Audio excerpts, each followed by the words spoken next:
Hey everybody, I'm Conor, that's Doug, and this is the Bethel School District Presents podcast, the only educational podcast that matters, and we have a fantastic show. Doug, I want to knock your socks off here, but we only have 3 shows left this season. Can you believe that? I can't. After this week, only 3 left to go, and then it's summertime, and you and I will be kicked back on the shores of Spanaway Lake with root beers in our hands and smiles on our faces, but there's a lot of ground to cover before that happens. Today, we're going to be talking about impact fees, our superintendent's student leadership council, athletics, and a brand new welding program that's coming to the new Bethel High School. That is worth hanging on for. But first, of course, we're going to start with useless trivia, and Conor, I'll kick it to you. Well, thank you there, Doug, and what a show we've got lined up for you. But first, let's get into some useless trivia. Mine's especially useless today. Doug, did you know that Barbie, the doll Barbie, isn't just Barbie? Her full name is actually Barbara Millicent Roberts, and she's from the fictional town of Willows, Wisconsin. Turns out Mattel, which created the doll, wanted to give Barbie a bit of a backstory, make her feel like a real person. So they teamed up with Random House in the 1960s to create a series of novels that flesh out that backstory. In 1961's Here's Barbie, we learn she's the daughter of George and Margaret Roberts, and she lived in the fictional town of Willows. Her first name, Barbara, isn't random. That's the name of Mattel co-founder Ruth Handler's daughter, and kind of creepily, Ken was her son. Oh, that's real bizarre. Yeah. Well, I didn't know she was a Midwest girl. I would have guessed she was from New York or something like that. No, she's straight out of cheese country.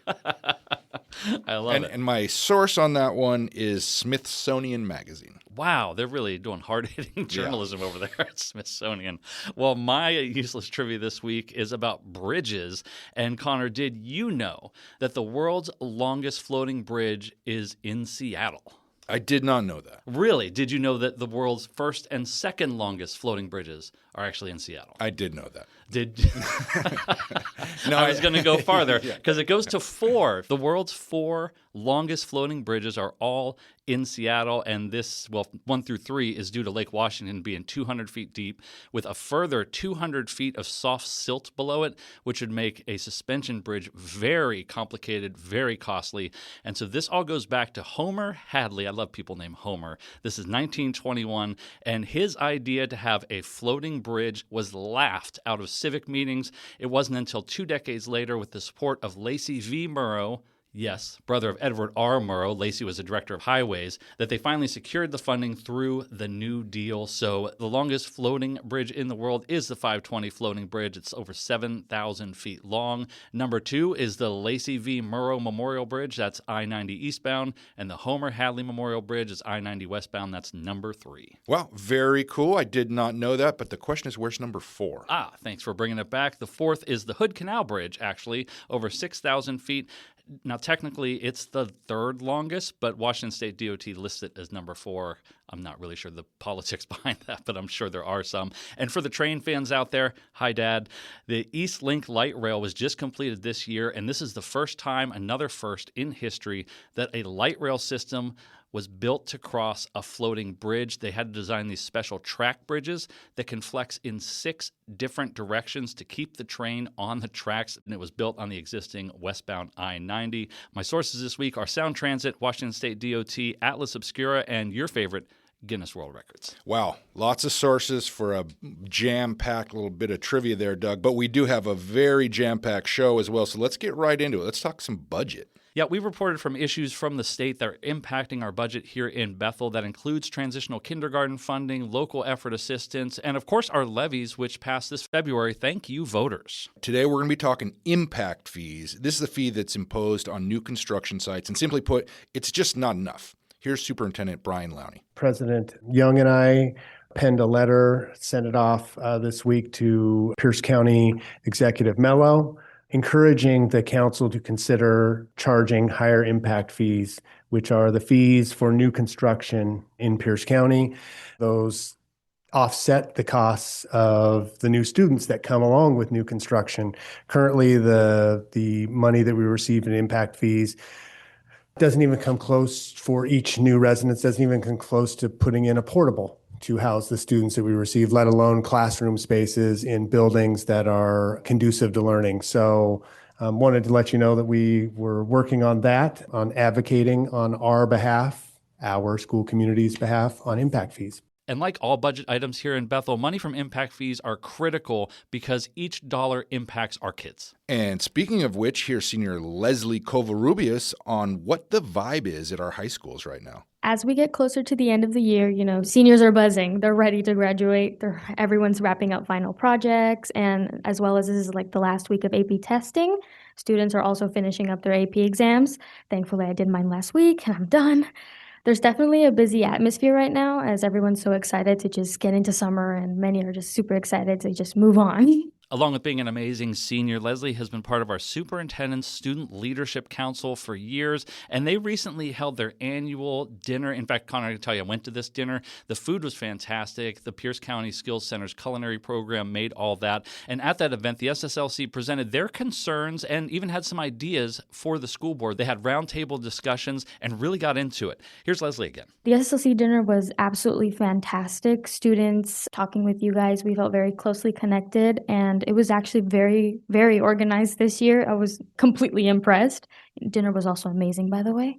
And it was just really brought us an opportunity to get closer with you guys, as well as to share our concerns and actually feel heard. So I also want to commemorate you guys for showing up and being there and listening. Well, Leslie's heading off to Seattle University this fall, and she and the rest of her SSLC team members are leaving behind an amazing legacy. Here's School Board Director John Manning. This is my first time attending one of these, and it was truly impressive to see how they could articulate concerns and the passion that they had behind that. The students did not shy away from heavy topics at this. They led discussions on things like staff diversity, multicultural programs, the need for interpreters for students, and like I said, they brought practical solutions to the table, requesting updates to advisory that included real-life skills like financial literacy, resume building, and interviewing. Absolutely, and Director Terrence Mayer said student voice is incredibly valuable for the board as every decision they make does impact students. If you want to go fast, you go alone. If you want to go far, you go together.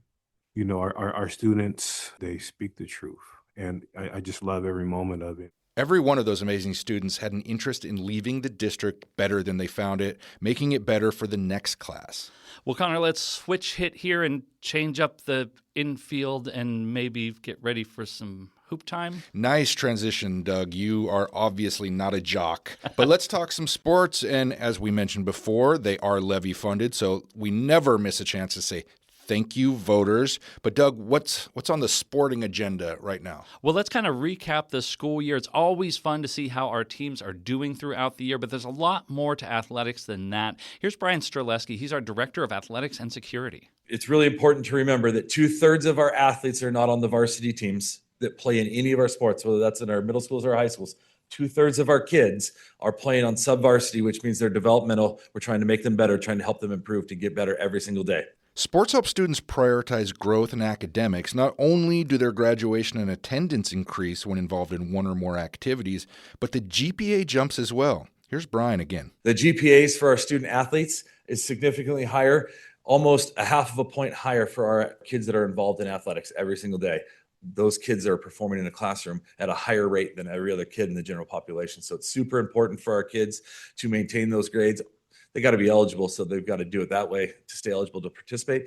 But they're not just staying eligible to participate, they're excelling in the classroom. Sports can also help students foster friendships. There's community pride there, and there's tons of opportunities for our kids to participate. We recently added girls flag football, so we are always moving forward. This year we added a girls wrestling tournament. So they wrestled in a girls wrestling tournament at the middle school level.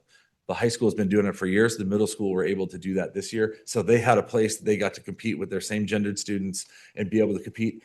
Our biggest thing was get those girls on a podium so their friends want to come out and wrestle with them. And another aspect of athletics we love to highlight is our unified sports teams. That's where our special education students and general education students team up. They're on the same teams playing all kinds of different sports. Yeah, it's such an amazing program. They get to play basketball, cornhole, esports, track and field. It's awesome. Last week, we ran our Mike McDonald Invitational, which is our district championship, kind of what we call it for our track meet. We had 7 heats of the 100 of unified.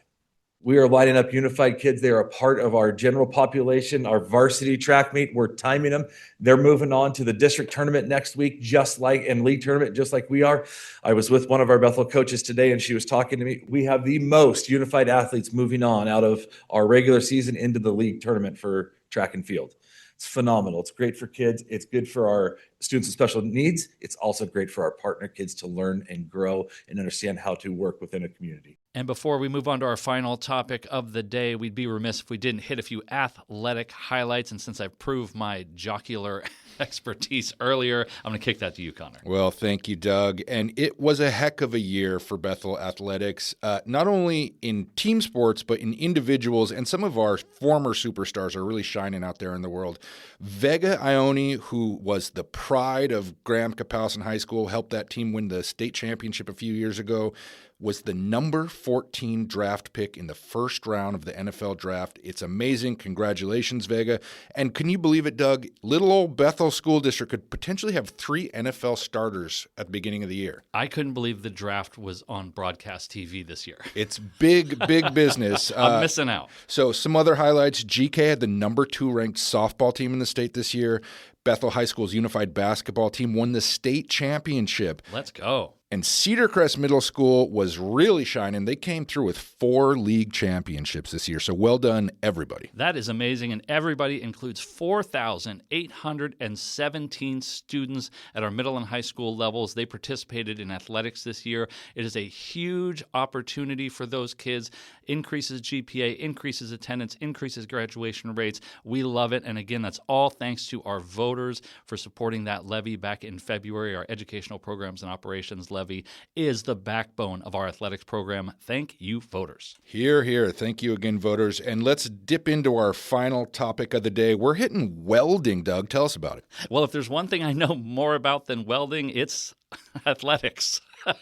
But Bethel is launching a welding technology class. It's going to be at the new Bethel High School, and it's going to expand access to high-demand skilled trades pathways for our students, again, at the new Bethel High School. And that's another chance for us to say thank you, voters. So, Doug, we toured the dedicated welding classroom. We've both used the VR welding equipment and actually watched you somewhat succeeding in actually welding something. I don't think you caught anything on fire. If you did, it was well after we left. But the mask looked hilarious on you. I appreciate that. And with impressive welding equipment, you need a great curriculum. And so our school board has recently approved a new curriculum that'll make sure students are learning everything they need to know that includes welding safety, blueprint reading, measurement content, all kinds of big stuff. In fact, this one curriculum is going to tick the boxes on multiple of our strategic plan goals. It's going to expand career-connected learning opportunities, increase access to high-demand career pathways, and strengthen college, career, and life readiness for our students. That is very, very cool. Yeah, it's going to be huge, and Board Director Rosanna Camacho agreed. We went and did the Bethel High School tour and saw the welding room, and oh my Lord, that is going to be amazing. It was pretty amazing. What's going to happen at Bethel High School with any student that comes through this program starting next year is just state of the art. So just to clarify, Doug, is this only at the new Bethel High School? What about the other high schools? They getting a program? It's a great question, and they are not at this point because the cost is incredibly high. The only reason it's at the new Bethel High School is because it was part of the bond. Thank you, voters. This dedicated welding classroom is all thanks to you. Let's hear from the expert, Jeff Johnson, our Director of Career and College Readiness. The equipment that was purchased was included in the construction cost. And I have to give a big shout out to our construction team. They found a way to help us really outfit the shop with industry quality equipment. When I was there yesterday, some of the workers were in there saying that this shop is nicer than the ones that they learned in at their community colleges or technical schools. So it really is industry quality. Yes, huge shout out to our voters. You are watching the 2019 school construction bond in action right now. Absolutely. This is going to be a huge opportunity for our students. They will cross the graduation stage not only with their high school graduation, but with enough certifications and certificates to get them the job that they want right out of high school. Well, great show, Douglas. We'll be back next week with a brand new one. We are talking with 2 teachers, one a 27-year vet, another in her 3rd year of teaching. See you next week.